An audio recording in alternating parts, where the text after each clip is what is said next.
ವಿಮಾನ ದುರಂತದ ಬಗ್ಗೆ ಮಮತಾ ಬ್ಯಾನರ್ಜಿ ಶಂಕೆಯನ್ನ ವ್ಯಕ್ತಪಡಿಸಿದ್ರು. ಇದಕ್ಕೆ ಸಂಬಂಧಪಟ್ಟಂತೆ ಇದೀಗ ಕೊಡಗಿನಲ್ಲಿ ಸಂಸದ ಯದುವೀರ್ ಒಡೆಯರ್ ಹೇಳಿಕೆಯನ್ನ ಕೊಟ್ಟಿದ್ದಾರೆ.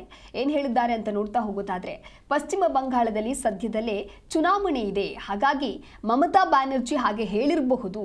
ಇನ್ನು ಬ್ಲಾಕ್ ಬಾಕ್ಸ್ ಸೇರಿ ಎಲ್ಲವನ್ನ ತನಿಖೆ ಮಾಡಲಾಗ್ತಾ ಇದೆ. ಏನೇ ದುರಂತಗಳು ಆದಾಗ ಕೂಡ ಅದಕ್ಕೆ ಸಂಬಂಧಪಟ್ಟ ಹಾಗೆ ಸಂಪೂರ್ಣವಾದಂಥ ತನಿಖೆ ಆಗತ್ತೆ.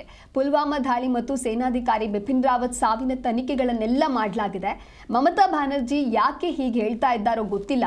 ಪುಲ್ವಾಮಾ ದಾಳಿ ಮತ್ತು ಸೇನಾಧಿಕಾರಿ ಬಿಪಿನ್ ರಾವತ್ ಸಾವಿನ ತನಿಖೆಗಳೆಲ್ಲವೂ ಆಗಿದೆ, ಆದರೆ ಅವು ಸೇನೆಯ ವಿಷಯಗಳಾಗಿದ್ದರಿಂದ ಯಾವುದನ್ನು ಕೂಡ ಬಹಿರಂಗಪಡಿಸೋದಕ್ಕೆ ಆಗೋದಿಲ್ಲ. ಇನ್ನು ಬಿಪಿನ್ ರಾವತ್ ಅವರ ಘಟನೆಯಲ್ಲಿ ಮಂಜು ಇತ್ತು, ಅದೆಲ್ಲವೂ ಬಹಿರಂಗವಾಗಿದೆ ಅಂತ ಸಂಸದ ಯದುವೀರ್ ಒಡೆಯರ್ ಈ ರೀತಿಯಾಗಿ ಹೇಳಿಕೆಯನ್ನ ಕೊಟ್ಟಿದ್ದಾರೆ. ಹಂತಗಳು ಆಗುವಾಗ ಸೂಕ್ತವಾದಂತಹ ರೀತಿಯಲ್ಲಿ ಒಂದು ತನಿಖೆ ಆಗೇ ಆಗುತ್ತೆ. ಅಲ್ಲಿ ಬ್ಲ್ಯಾಕ್ ಬಾಕ್ಸು ಇತ್ಯಾದಿ ಏನೇನಿದೆ ಪ್ಲೇನ್ನಲ್ಲಿ ಅದೆಲ್ಲ ತಗೊಳ್ಳುವಂಥದ್ದು ಕೆಲಸ ಆಗುತ್ತೆ, ಮತ್ತು ಅದು ತನಿಖೆ ಆಗುವಂಥದ್ದು ಕೆಲಸ ಆಗೇ ಆಗುತ್ತೆ.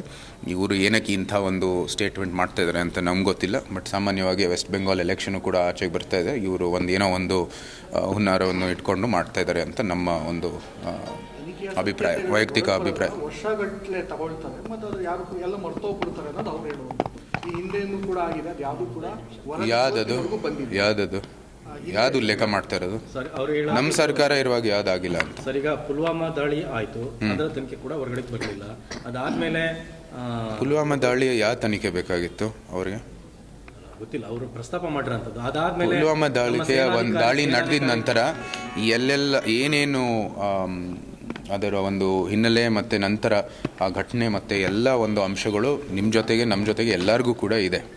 ನಂತರ ನಡೆದಿರ್ತಕ್ಕಂಥ ಮಿಲಿಟರಿ ಏನು ಒಂದು ಪ್ರೋಸೆಸ್ ಇತ್ತು, ಮಿಲಿಟ್ರಿ ಒಂದು ಆ್ಯಕ್ಷನ್ ಇತ್ತು, ಅದು ಸಹಜವಾಗಿ ನಮಗೆ ಕೆಲವು ಎಲ್ಲ ಅಂಶಗಳು ನಾವು ಎಲ್ಲರ ಜೊತೆ ಹಂಚಬೇಕು ಅಂತ ಯಾವುದೇ ರೀತಿಯ ಒಂದು ವ್ಯವಸ್ಥೆ ಇಲ್ಲ ನಮಗೆ. ಅದು ಮಿಲಿಟ್ರಿ ಇರೋದ್ರಿಂದ ಕಾರಣಕ್ಕಾಗಿ ಕೆಲವು ಸೂಕ್ಷ್ಮ ಇದ್ದೇ ಇರುತ್ತೆ. ಬಟ್ ಸೇನಾಧಿಕಾರಿ ಅವರದ ಬಿಪಿನ್ ರಾವತ್ ಬಿಪಿನ್ ರಾವತ್ ಅವ್ರದ್ದು ಇಲ್ಲಿ ನಮ್ಮ ಊಟಿ ಕೂನೂರಲ್ಲಿ ನನಗೆ ಗೊತ್ತಿತ್ತಲ್ಲ, ಫಾಗ್ ಇತ್ತು, ಆ ಹೆಲಿಕಾಪ್ಟರ್ದು ಕೆಲವು ಸಮಸ್ಯೆಗಳಿತ್ತು. ಅಂದರೆ ಮಿಲಿಟ್ರಿ ಕಡೆ ಅದರದ್ದೇ ಆದಂಥ ವ್ಯವಸ್ಥೆ ಇದೆ. ನೋಡಿ, ಇವರು ಏನಕ್ಕೆ ಆರೋಪ ಮಾಡ್ತಾ ಇದ್ದಾರೋ ಇಲ್ವೋ ನೀವು ಅವ್ರನ್ನೇ ಕೇಳಬೇಕಾಗಿದೆ. ನಮ್ಮ ಕಡೆಯಿಂದ ಎಲ್ಲಿ ಸೂಕ್ತವಾಗಿದೆ ಮತ್ತು ಸಾರ್ವಜನಿಕವಾಗಿ ಏನೇನು ನಾವು ಲಭ್ಯ ಮಾಡಿಕೊಡ್ಬೇಕಾಗಿದೆ ಅದೆಲ್ಲನೂ ಆಗಿದೆ, ಮತ್ತು ತನಿಖೆ ಪ್ರಕ್ರಿಯೆ ಅಂತ ನಡೆದು ಎಲ್ಲ